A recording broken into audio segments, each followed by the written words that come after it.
আজ দই পটল রান্না করব। দই পটলের জন্য এখানে খোসা ছাড়িয়ে এইভাবে পটলটাকে এভাবে দুপাশে চিড়ে নিয়েছি। সব কটা পটলকে চিড়ে ধুয়ে এনেছি, এবার ভেজে নেব।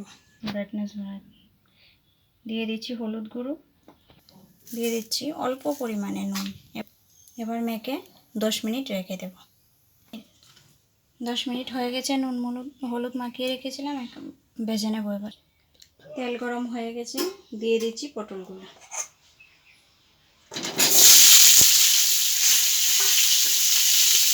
এবার হালকা করে ভেজে নেব।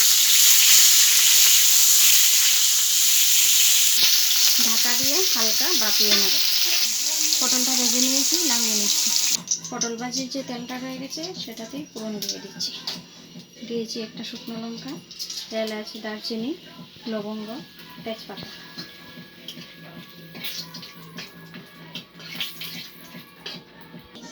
দিয়ে দিচ্ছি জিরে, ধনে, আদা আর শুকনো লঙ্কা বাটা।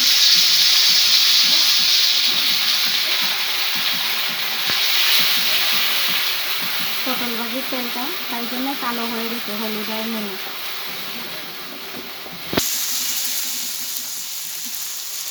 দিয়ে দিচ্ছি গ্রেট করে রাখা টমেটো।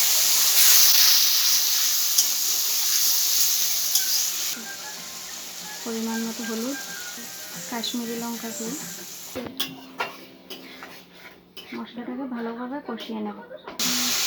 মশলাটা কষানো হয়ে গেছে, দিয়ে দিচ্ছি ভেজে রাখা পটল। আবার একসাথে কষিয়ে নেব। স্বাদ মতো নুন,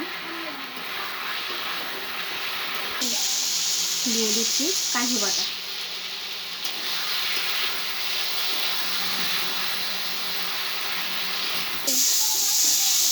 এবার দিয়ে দেব ফেটিয়ে রাখা টক দই। দিয়ে দিচ্ছি দই। এবার হালকা আছে কষিয়ে নেব।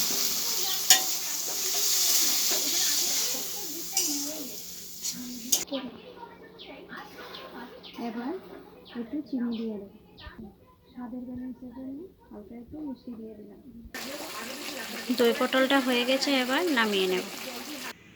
এই তৈরি হয়ে গেল দই পটল। এভাবে বানিয়ে খেয়ে দেখবেন। আমি তো এখানে কাজু দিয়েছি, আপনারা কাজু না দিলেও পারেন। একদম সহজ পদ্ধতিতে বানিয়েছি, খেয়ে দেখবেন, দারুণ লাগে। ধন্যবাদ।